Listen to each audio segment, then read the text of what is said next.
So hello everyone, this is the season closing episode of Andor podcast.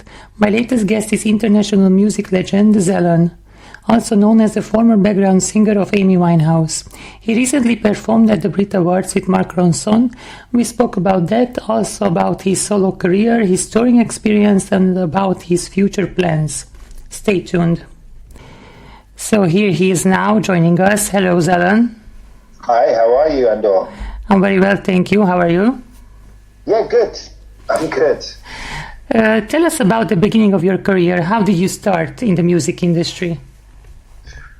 Oh, that's a really interesting question. How did I start in the music industry? Well, firstly, my dad was a reggae star in the 70s. His name was Dr. Alimentado, and he had a song called Best Dressed Chicken in Town. Mm-hmm. And so that music was always in the household. And then my stepdad was someone called Angus or Drummy Zeb, they used to call him, from Aswad. Mm-hmm. And he was they got a number one in the UK, a big reggae band back in the days. So music was always a part of everything that I was doing, and it started of me singing in, the school shows and making a name for myself in the local community. I would say that's really my start, is just being obsessed with music and just being so passionate about it. And it started from my earlier influences, as I mentioned. Mm-hmm, I see. So you grew up around music, your family had musical influences, so it was natural for you to start in the music industry. Yeah, it was. But, it was a different time then. The music industry, in order for you to be heard and for your music to be heard, you had to have a record company, and there were gatekeepers. And so it's not like how it is now, where you can have an idea and put the idea out now or today. You had to be almost approved by people. So you was always trying to get the validation of others and trying to be the best you could. So when you got that one opportunity or a opportunity, you could get that break. Mm-hmm. So it was always an aspiration and not really easy to get into. I see. So it's a really challenging industry as well. Absolutely, and it's challenging in many different ways. Before there were gatekeepers, and also it cost so much money to reach an audience. Like, it would cost money to record in the studio, be very expensive, and the promotion be very expensive. Whereas now, technology has meant that recording music is practically free. Mm-hmm. And distributing it is practically free. But now you have everyone doing it. So now it's about being able to rise above everybody else. There's like so many songs that are released every hour, every day. Yeah. People are overwhelmed by how much content, not just music, but just content is constantly just pushed at them. Mm-hmm. Yeah, but it's not a profiting industry anymore, so it's you can make a lot of content, but it's not really paying the bills anymore. So, it does pay the bills, it does, but it's how it was done, right? Mm-hmm. So if you think about music, there was always an element of something free first before the audience bought. So back in the day, we used to hear a song on the radio. We didn't pay for that. It was given to us for free. And then when they would hear it, they would then want to buy a CD or buy a concert and buy merchandise. So what's happening now is social media is the free. It's just like the radio is free, but then it gives you the opportunity for people to buy concerts, buy merchandise, or buy any other product or service that you may have that's in alignment with your brand. Does that make sense? So there is money, but it's not selling the music specifically, but it's using the music as a vehicle to create awareness around everything else. Yeah. That's why a lot of artists do touring and merchandise, because the music doesn't pay the bills itself. The other things that comes with the music. So there are some artists that get paid very well from like streaming. But that's in the world, there's a small minority of artists that get paid very well. I don't remember the the data and the stats right now, but majority of the world do not make a decent living from streaming alone. And so, yes, you're right. Touring is a big thing. The great thing about me is I'm a live act. It's one of my passions, going to the people. So, yeah, I'm very fortunate in that way. Awesome. How did you become Amy Winehouse's background singer? How did you have the opportunity? So, when I was my teenage years, I was in a group. I started a group. The guys they were called, we called ourselves Seasons, as in summer, autumn, winter, spring. I think I was like winter because I was like the cool one or something. I don't remember. But they were older than me and they were better singers than me. And every time I sang, I'd get nervous. And every time I got nervous, I'd make mistakes. And every time I made mistakes, I'd get more nervous until they kicked me out of the group. That was the most devastating thing. I think I was about maybe 15, 16. I went home, I cried. I was like, because I felt like this group was going to be the ones that was going to change my life.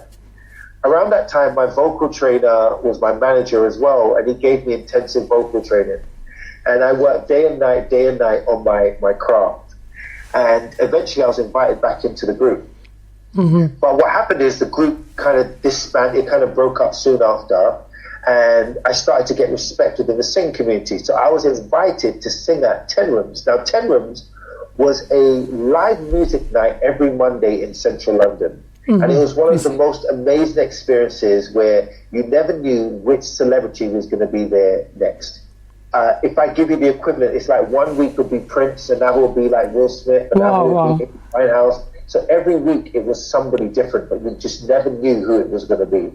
And it was one of those amazing experiences, live band. You'd walk into the room and it felt like you were stepping into this whole world where there was these dancers that were like the best dancers that danced in all the music videos, break dance in the middle. You had the beautiful models walking around. You had people in the music business and you had all of the talented singers and musicians. And so I was asked to sing there. And when I went there, I sang. And I was on stage one day, I'm performing for the ladies, I'm singing. And this small girl comes out of nowhere. She's like, "You're amazing." And I'm like, "Thanks." She's like, "No, but you're amazing." I'm like, "Thanks." I'm like, "Well, I'm singing." Like, I'm looking at the audience. I'm looking at the band. I'm thinking, who is this girl? Then the host says, "Ladies and gentlemen, Miss Amy Winehouse." And she sang, and I was like, "Oh my God, you are amazing." And then every time she would come down, I didn't know at the time, but she was a fan of mine because she would come down to hear me sing. So we'd go to the corner and we would always sing while the show was going on. And she would just come down. Every time she came down, we'd just go and do that every single time. And then a little while after, I got a call from Dale Davis, who's a musical director, and he said to me, "Will you come on the road and do backing vocals for Amy?" And I said, "Nah, I'm not a backing singer." Oh, really? So you were a bit offended by it, or? No, I wasn't offended. What it was is back then you used to get typecasting. So typecasting is when people see you as one thing, it's hard for them to see you sometimes as anything else. So remember at that time there were gatekeepers. So if the gatekeeper sees you as a backing vocalist, then they wouldn't see you as a star. And so what my problem was is if I take this backing vocal gig, then I may not get an opportunity to be an artist. And so I said no. And then she called me up and said, "Baby, will you come on the road with me?" And I was like, "Oh, go on then." And because of my relationship with her. And so it was supposed to be like 6 months and it was nearly 6 years. But she never forgot that she met me as an artist. That's the reason why she signed me to her label. She gave me 15 minutes in the middle of her world tour. And I featured on her album as well and her singles. So that's how I was introduced and that's how it kind of developed. I see. So it became a great connection between you guys professionally, and she never forgot that you are an artist first and not her background. Absolutely, yeah, no, absolutely. It was an absolute great connection and a very authentic connection as well. How was the experience with Amy Winehouse professionally? So it was like two different worlds. on one hand, I'm living a normal life, where, I've got to do dishes, at home, and then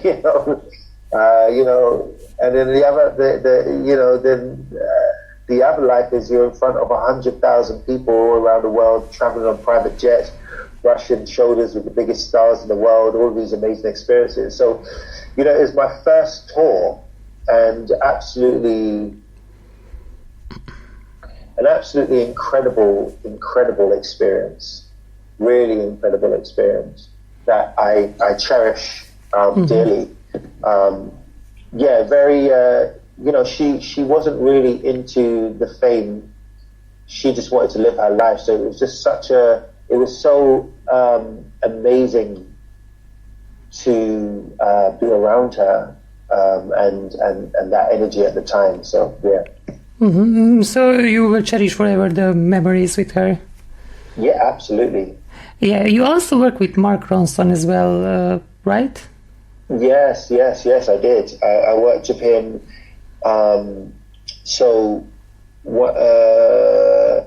There was a time where Amy was going to be doing some recordings, and I went down to the studio, and she didn't want to record in that day because she was in a studio where she lived at the studio. Mm-hmm. She was living in a place that had a studio. Mark Ronson was there, and she didn't want to record that day. And so him and I and Dale Davis started working on some ideas. And he called me recently for the Brit Awards, to honor Amy, and that's what I done. He called me up, and yeah, we done it. It was amazing. Mm-hmm. Yeah, I saw something. Did you guys did another version of Uptown Funk, right? A jazzy version, or? Yeah. So basically, it was a celebration of his music, and he was doing a kind of like a story with his earlier music with Ghostface into Amy Winehouse, into Uptown Funk, into Dua Lipa. So all of his kind of hits that he's had.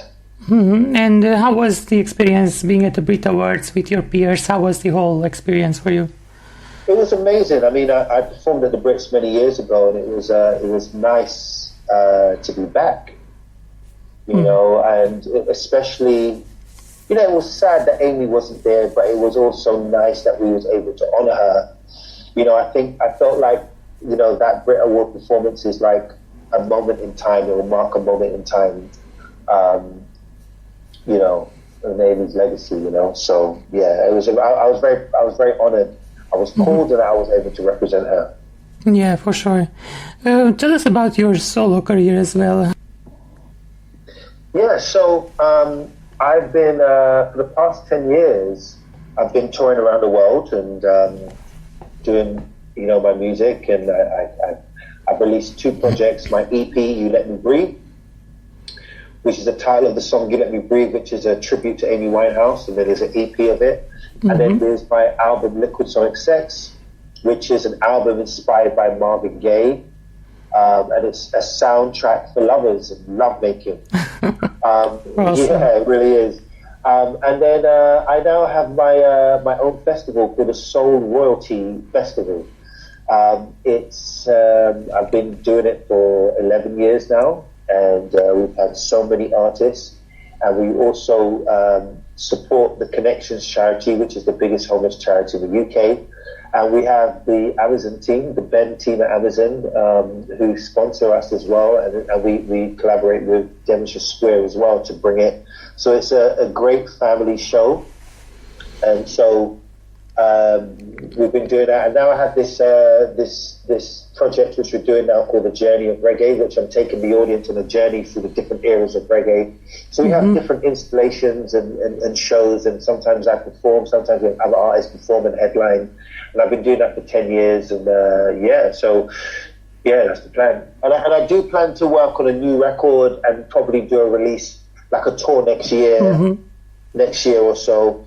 I don't want to rush it. I want to make it good, so probably next year or the year after. I've just got a few projects that I'm finishing up. Sure, we can't wait for the tour. Thank you. You are a soul singer, first and foremost. Why did you love that genre specifically? Why that genre? Oh, good question. So when I was trying to figure out when Amy signed me to her label, I was trying to do anything to be famous, any genre, pop, rock, soul, just anything. I just wanted to be famous. And then Amy turned to me one day and said, Zalon, if you were to create a song about dustbin bags, dustbin bags, dustbin bags, and it was authentic to you, then people would love you for that. For that thing, if that was your, if they were into that and you were into that, they would love you for that. And basically she was just telling me about being authentic to myself. Mm-hmm. So that started a process of where I, when I was trying to just make anything pop, rock, soul, it never worked for me. Then, when I started to think about what I grew up listening to 90s R&B. But I didn't like the current R&B that was out. So I wanted to know who my heroes listened to, and that's how I discovered Motown. And through Motown, I discovered Marvin Gaye. And that was the person who I felt I was most closely linked to. He was like such an incredible artist because he spoke about making love, breaking love, forbidden love, and he was a social commentator. And so I feel that soul music in its entirety is a reflection of authenticity. It's a reflection of truth, and it's like the song of the people.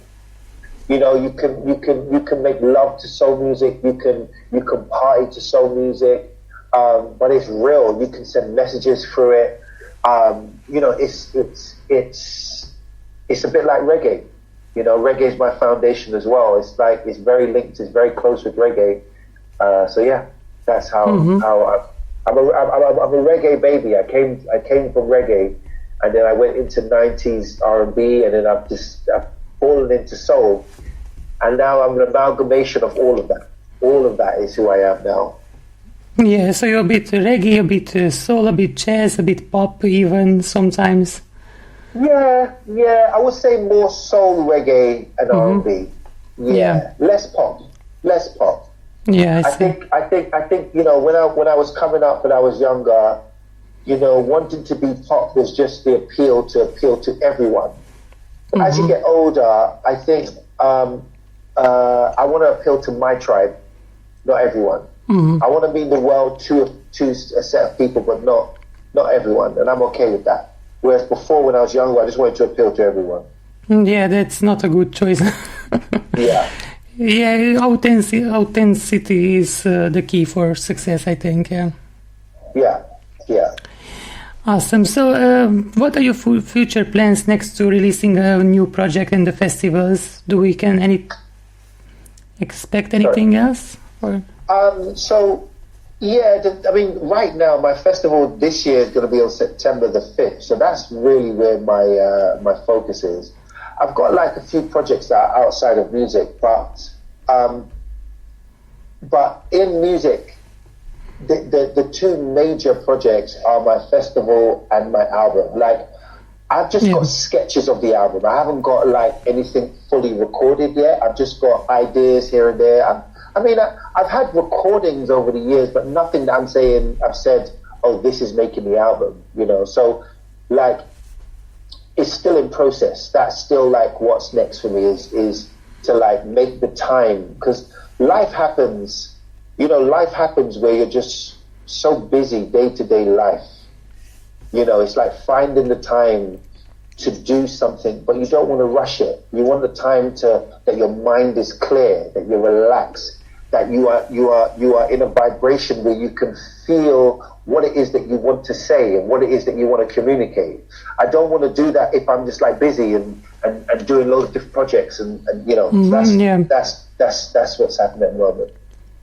So you're focusing on one thing at a time, and that's how you work. Yeah. Mm-hmm. Awesome. Thank you so much for letting us know what you do nowadays, and we can't wait to see your future plans. I just want to say thank you to you as well. Thank you so much. Thank you. Take care. Bye-bye. Take care. Thank you so much for this wonderful episode.